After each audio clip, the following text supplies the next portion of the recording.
Hi, Hey, you got. Andrew. Hello, Gail. How are you? I'm good. How are you? Very well, thank you. Happy Did to you be just back in France. did you just flew in today? Yeah, I arrived this afternoon. Okay. Thank you for doing this. Let's jump right into it. Okay. You and I have talked already, but that was many years ago. So, Kona, I don't care. what? Yeah. Sorry. Well, go ahead. Okay, Kona. Um, what local government concerns are happening in Kona that are preventing you from going on the way it's always been? Well, I think I'll answer the question that I think you're asking rather than the exact question that you did ask, because we are going back to one day, Yeah. which is the way it's historically been. But but for us to be able to do 2 days of Kona, and like we did in 2022, and like we expected that we would do in 2023, you need the cooperation of an enormous number of people and organizations. Our friends at NELA, the Natural Energy Lab, Mhm. back when we started racing 40 years ago, all there was an energy lab was this one government facility. It's now a light industrial business park, and it has, I believe, 500 full-time employees that Mm. work at NELHA. And they made it clear to us that if we were going to race on Thursday, we were not going to get permission. Okay. And so, so that then you don't have a run course. Mhm. Um, we talked to, the pier belongs to the state. Yeah.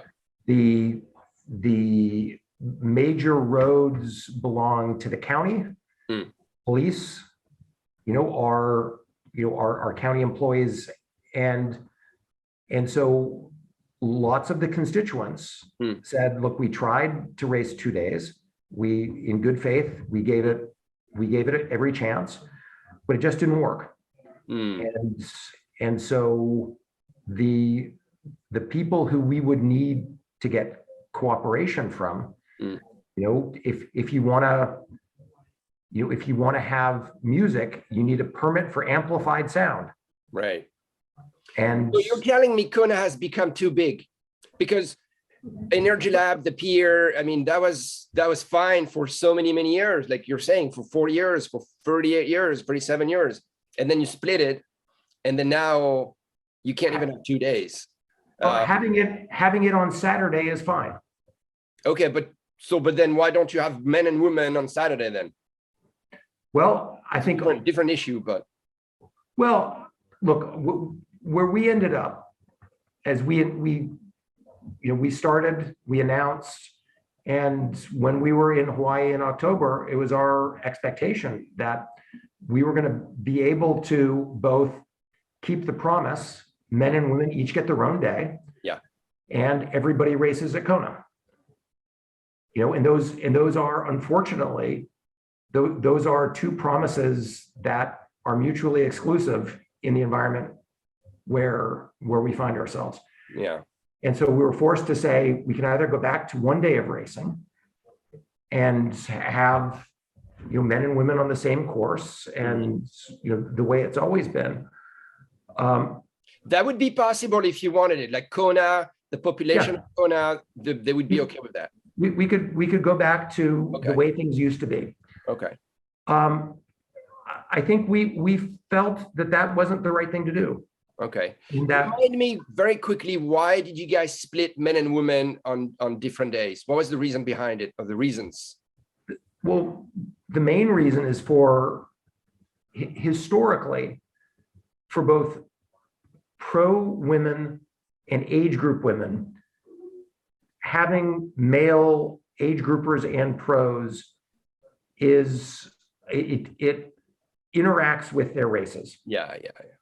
And so, the fastest female swimmers are swimming through the back of the male pack.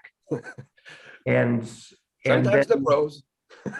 and that's the pros, but even with the gaps that we had, when we start, I'm doing this from memory, we start in a one-day Kona scenario, we start the pro men at 6:25. We start the pro women at 6:30.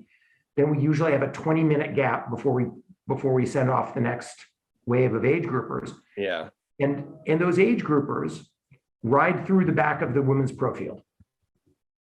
And so, and that interferes with their race. No, of course.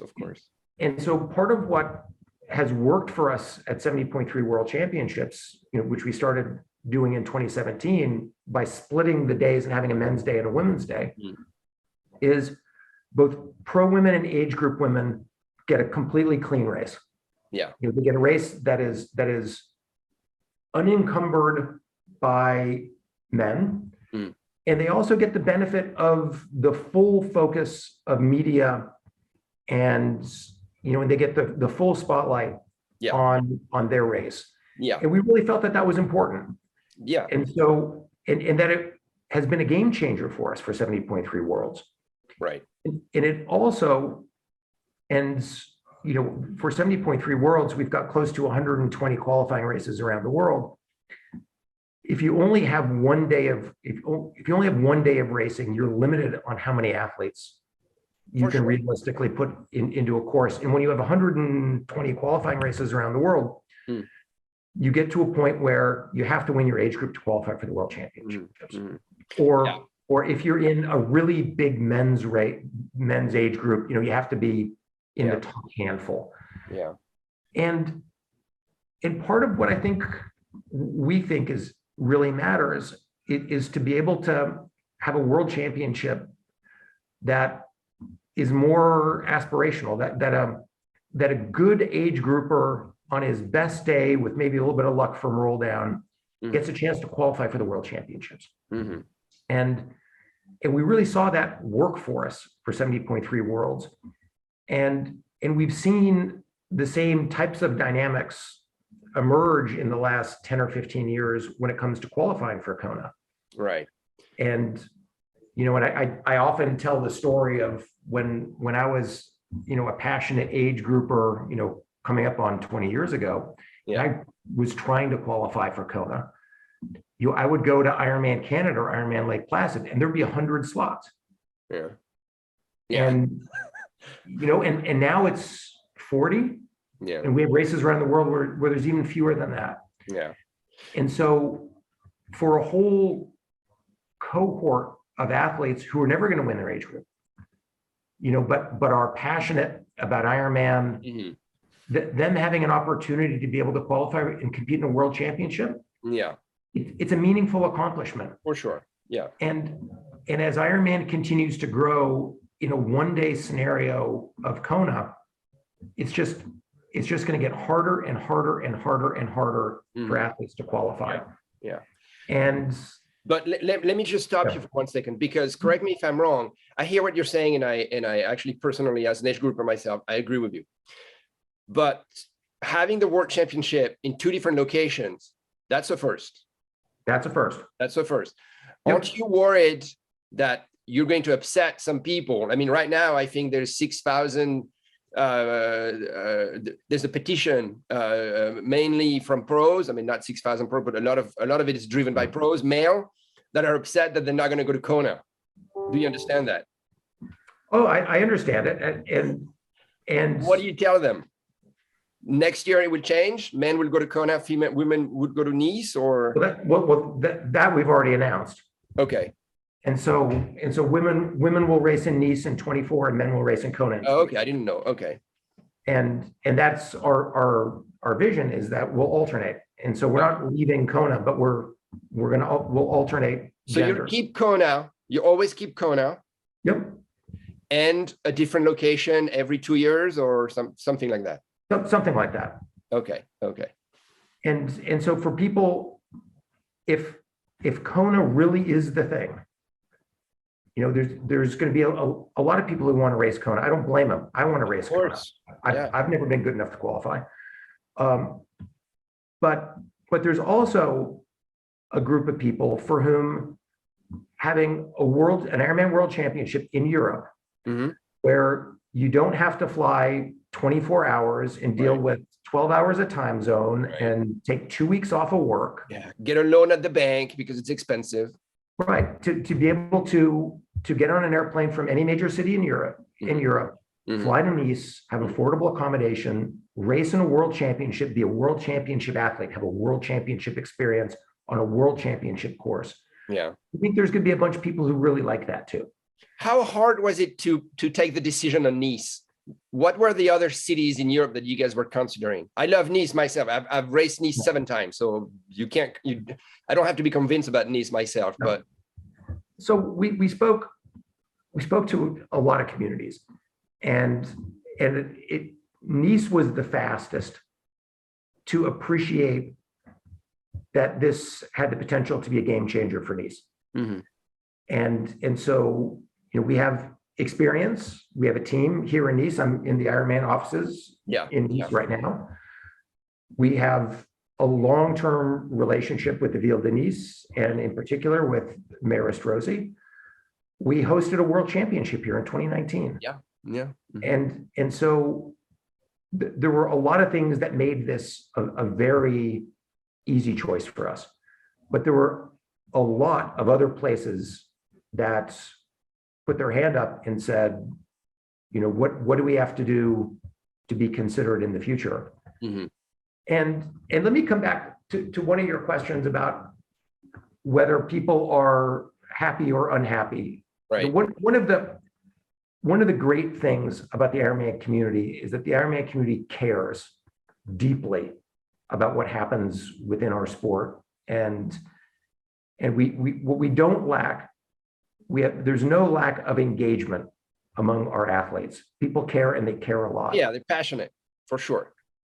But I'll tell you, we've gone through versions of this. When we separated the men's and women's starts in Kona, almost a decade ago, people were furious. When we introduced the rolling start. Mm. Oh yeah, all around the world, people were furious. Oh, yeah. And so we listen, but we realize that anytime you want to make a change that has the potential to make the experience better for athletes, some people are going to be uncomfortable with the change. Right. And so we listen, and we listen carefully, but we have never, and I don't intend that we're ever going to make our decisions based on, people who perhaps don't have all the facts. Mm-hmm. Yeah, for sure. And so we talk and listen a lot, but ultimately we get paid to make decisions. And our belief was, this is the best thing for the long-term interests of Ironman. Yeah. And we're going to see how it goes. Yeah. Well, I mean, the French are happy, that's for sure. And again, as an age grouper, I support the fact that Ironman has evolved so much. I mean, your media coverage is amazing every year for the World Championship. So I understand both sides, but in the end, thank you for having taken that decision, because I think it benefits, like you're saying, the sports environment and age groupers in general, all around the world. And so after 2024, are you gonna have so you're reassuring me by saying that you will always try to keep Kona, right? Our plan is to always be in Kona. Okay. Are you considering changing hemisphere in 2025 and having the other one in say Australia, or are you going to stay in Europe? Do you know already? We don't know. We're still fairly early. One thing that we've talked seriously about, are we still under quarantine or under embargo? Until Thursday for this announcement. Yeah, for this announcement? Yeah, Thursday until Friday. In our announcement, are we announcing 2 years or 4 years for Nice?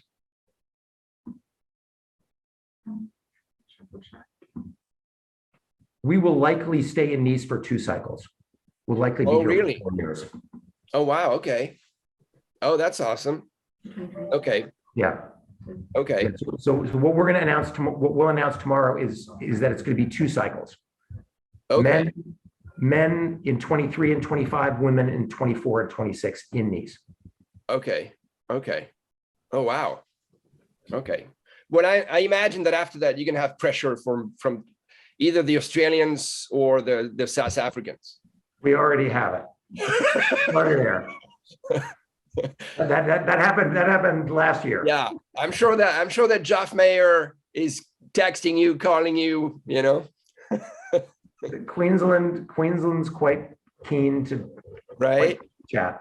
Yeah, yeah, and it would be well deserved. Yeah. Yeah, and look, we're not averse to that. No. But what we want to do,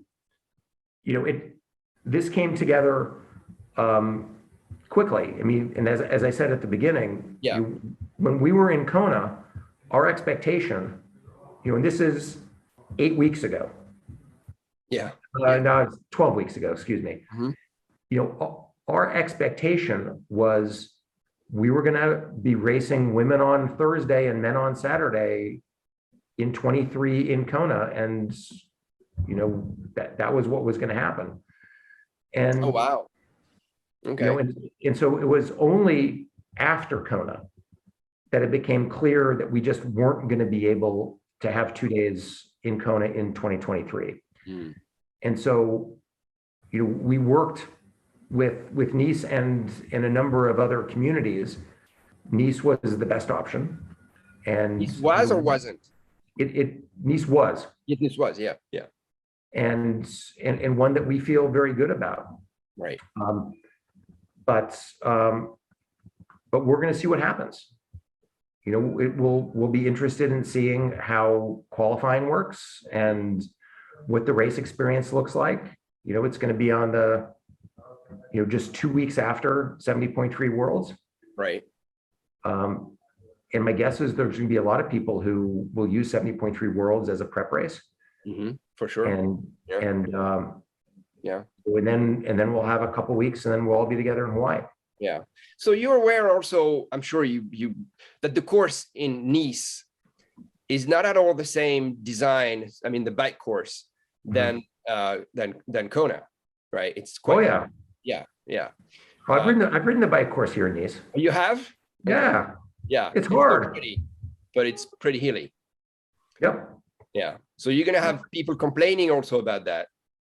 Well, but look, this is part of what I think it is important that we do is, Kona is a very specific thing, Mm-hmm. right? The choppiness of the bike course, heat, humidity, wind, Mm-hmm. It favors certain types of athletes. Yeah. And the Nice course might favor a different type of athlete. Mm-hmm. And that there's some athletes who, for whatever reason, due to their own physiology, just will never be as fast in a place like Hawaii as they would be somewhere else.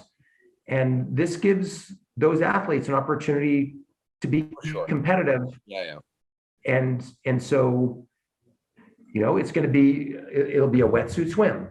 Yeah. We had a wetsuit swim in St. George.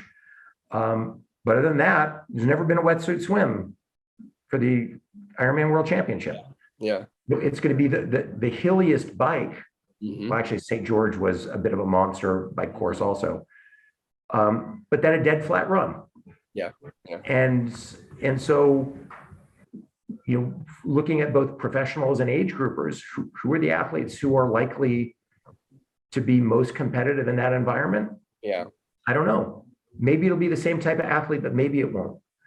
One interesting question, and that would be my last question, Andrew. Okay. Would be one interesting thing to monitor would be how is the woman race? How does it do spectator-wise, like online traffic and people watching it on TV and all?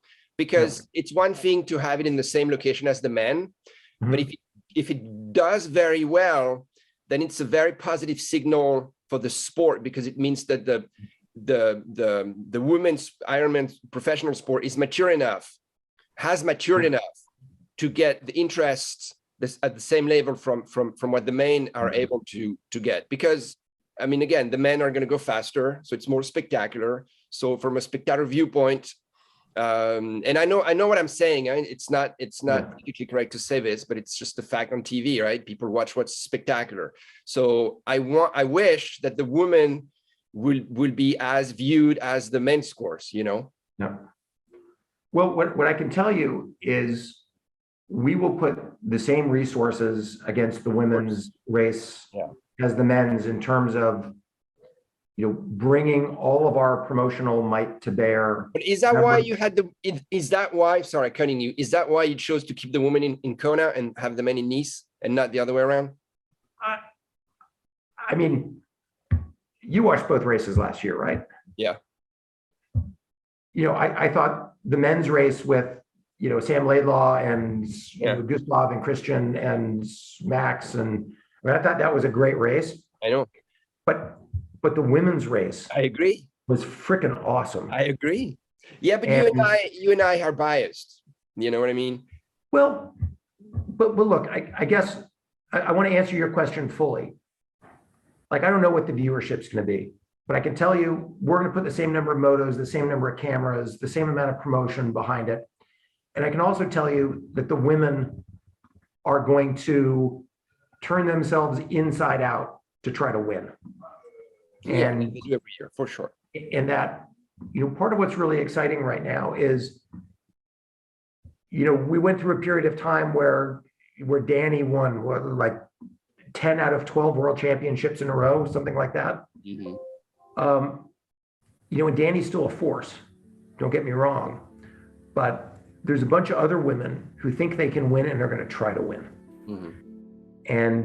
And whether they pull it off, and whether that's Laura Phillip or Fenella or Lucy or Chelsea or, you name it, I am extremely confident that the women are going to put on an amazing show. Mm-hmm. And are going to do everything they can to win, because this is a big moment. There's absolutely only going to be female athletes on the island. Mm-hmm. And the female pros, it's going to be their spotlight. It's going to be their moment. And that's exciting. I agree. I think it's going to be a great race. Yeah. Well, good job, Andrew. Thank you so much for this, for everything. Thank you for what you're doing, and thank you for spending the time with us. I appreciate it. Okay, so but what's the deal with the Padres hat? I live in San Diego. What can I do? Nobody's perfect. To wear a Dodger hat is what you can do. What? Dodgers? Yeah, I like the Dodgers too, but the Padres are coming back up, so I support them, and I live closer to San Diego. I live in Orange County, but closer to San Diego, so I like both teams. Well, are you a Dodger fan? I grew up a Dodger fan. Oh yeah. Well, don't get me wrong, I love the Dodgers, but I was so sad this year, when they got out of the World Series. Ugh. All right. All right. Thank you, Andrew. Thanks, Gail. Enjoy France. All right. Bye. Bye.